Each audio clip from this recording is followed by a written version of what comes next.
ये आकाशवाणी रायपुर है। छत्तीसगढ़ी समाचार बुलेटिन के संग रामेश्वरी बघेल के जय जोहार। अब सुनो आज के प्रमुख समाचार। प्रधानमंत्री नरेंद्र मोदी काली गुजरात के गांधीनगर में डिजिटल इंडिया सप्ताह 2022 के उद्घाटन करही। केंद्रीय ग्रामीण विकास और पंचायती राज मंत्री गिरिराज सिंह काली 4 जुलाई ले 7 जुलाई तक कोरबा दौरा में रही और छत्तीसगढ़ के कतकोन जगह में काली हल्का ले मध्यम वर्षा होए या गरज चमक के संग छींटा पड़े के संभावना। 1-2 जगह में भारी वर्षा और गरज चमक के संग गाज गिरे के घलो चेतावनी है। अब समाचार विस्तार ले। प्रधानमंत्री नरेंद्र मोदी काली गुजरात के गांधीनगर में डिजिटल इंडिया सप्ताह 2022 के उद्घाटन करही। ये दौरान ओमन कतकोन डिजिटल कार्यक्रम की शुरुआत करही, जेकर उद्देश्य प्रौद्योगिकी तक पहुंच बढ़ाना, जीवन यापन ला सरल बनाए बर सेवा परिदान प्रणाली ला सुचारू बनाए के संग स्टार्टअप ला बढ़ावा देना है। श्री मोदी डिजिटल इंडिया भाषणी के घलो शुभारंभ करही, जेकर ले आवाज आधारित पहुंच समेत भारतीय भाषा में इंटरनेट और डिजिटल सेवा तक पहुंच आसान होही और भारतीय भाषा में विषय वस्तु तैयार करे बर मदद मिलही। प्रधानमंत्री टियर 2 और टियर 3 शहर में स्टार्टअप के खोज सहायता ओमन ला आगे बढ़ाए के संग सफल बनाए बर एक ठन राष्ट्रीय गहन प्रौद्योगिकी स्टार्टअप मंच डिजिटल जेनेसिस के शुभारंभ घलो करही। केंद्रीय गृह मंत्री अमित शाह की प्रधानमंत्री नरेंद्र मोदी के अगुवाई में देश के बाहरी और आंतरिक सुरक्षा मजबूत होए है। भारतीय जनता पार्टी के राष्ट्रीय कार्यकारिणी के बैठका में श्री शाह की रक्षा क्षेत्र में बड़े सुधार होए है। उन्हें भाजपा के वरिष्ठ नेता और असम के मुख्यमंत्री हिमंत बिस्वा शर्मा बताइन कि कार्यकारिणी बैठका के पहले दिन आर्थिक संकल्प ऊपर चर्चा हुई।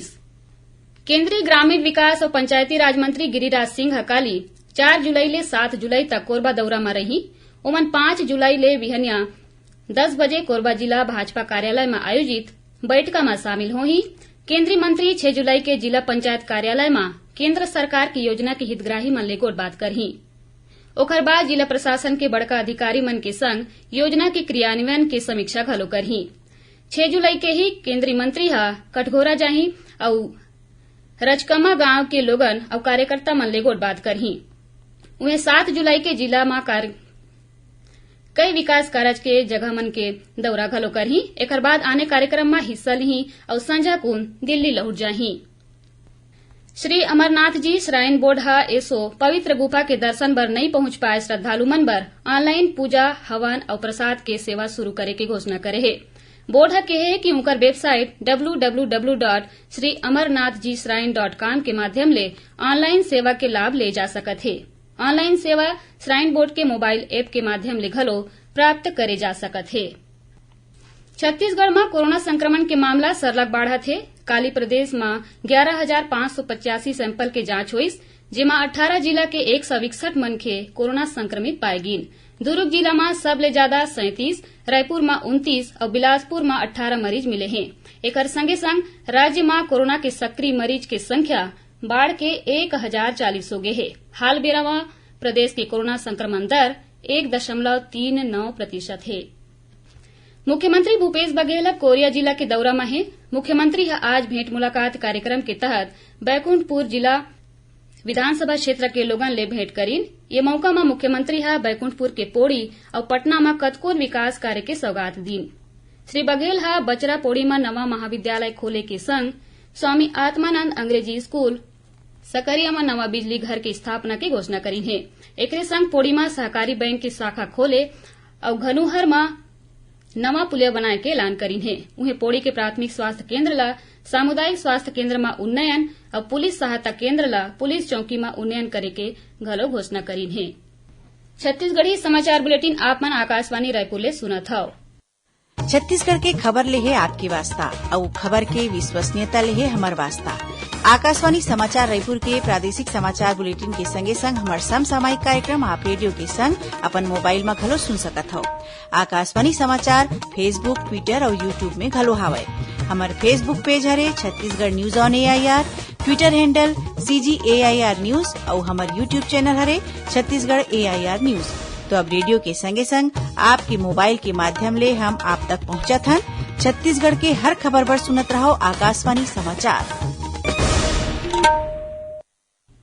अब आगू बाढ़थन बाँचे समाचार कोती। भारतीय जनता पार्टी के 3 दिवसीय प्रशिक्षण शिविर काली ले राजनांदगांव जिला में आयोजित करे जाही। ये शिविर में संगठन के प्रदेश स्तर के पदाधिकारी मन कार्यकर्ता मन ला संबोधित करही। राजनांदगांव जिला भाजपा अध्यक्ष मधुसूदन यादव बताइन कि जिला भाजपा कार्यकर्ता कार्यालय में आयोजित होवैया इस शिविर में आत्मनिर्भर भारत अभियान के संबंध में सांसद संतोष पांडे कार्यकर्ता मन ला मार्गदर्शन करही। एकर संगे ही सांसद विजय बघेल, प्रदेश भाजपा उपाध्यक्ष शिवरतन शर्मा और प्रवक्ता संजय श्रीवास्तव घलो कार्यकर्ता मन ला संबोधित करही। राज्यपाल अनुसुईया उइके ह काली 4 जुलाई के रायपुर के पंडित जवाहरलाल नेहरू चिकित्सा महाविद्यालय के व्हाइट कोट सेरेमनी में शामिल होही। बता दें कि चिकित्सा महाविद्यालय डहर ले MBBS पाठ्यक्रम में दाखिल प्रथम वर्ष के छात्र मन ला चिकित्सा आचार संहिता के शपथ देवाए बर हर बछर व्हाइट कोट सेरेमनी के आयोजन करे जाथे। छत्तीसगढ़ सिविल सर्विसेज महिला हॉकी टीम हा भोपाल में खेले गए प्रतियोगिता में कांस्य पदक जीते है। ये प्रतियोगिता 21 जून ले 30 जून तक खेलेगीस। बता दें कि बीते बछर छत्तीसगढ़ ले घलो महिला हॉकी टीम हा ये प्रतियोगिता में भाग ले रहीस और टीम ला फेयर प्ले अवार्ड मिले रहीस। अब पेश है मौसम के हाल। छत्तीसगढ़ के कतकों जगह में काली हल्का ले मध्यम वर्षा होए या गरज चमक के संग छींटा पड़े की संभावना है। मौसम विभाग के अनुसार ऊपरी हवा के चक्रवाती घेरा दक्षिण झारखंड और तीर तखार में बने है। एकर प्रभाव ले अवैया 24 घंटा में प्रदेश में हल्का ले मध्यम वर्षा होए के संभावना है। वहीं 1-2 जगह में भारी वर्षा और गरज चमक के संग गाज गिरे के घलो चेतावनी दे गए है।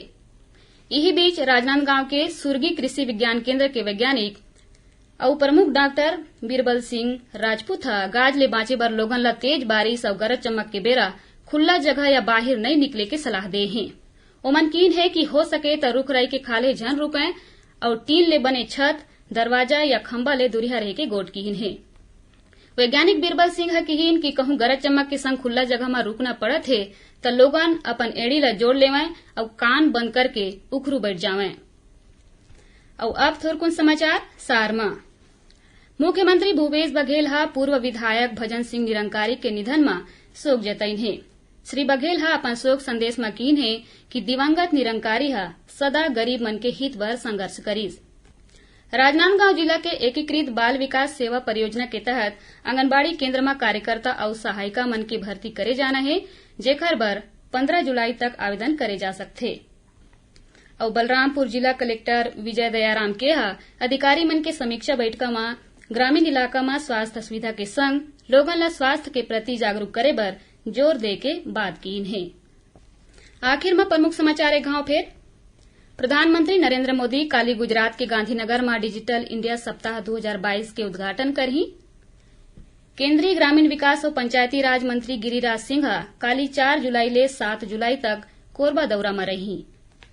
और छत्तीसगढ़ के कतकोन जगह में काली हल्का ले मध्यम वर्षा होए या गरज चमक के संग छींटा पड़े के संभावना है। 1-2 जगह में भारी वर्षा और गरज चमक के संग गाज गिरे के घलो चेतावनी है। एकरे संग छत्तीसगढ़ी समाचार बुलेटिन इहे सिरावत है। जय जोहार।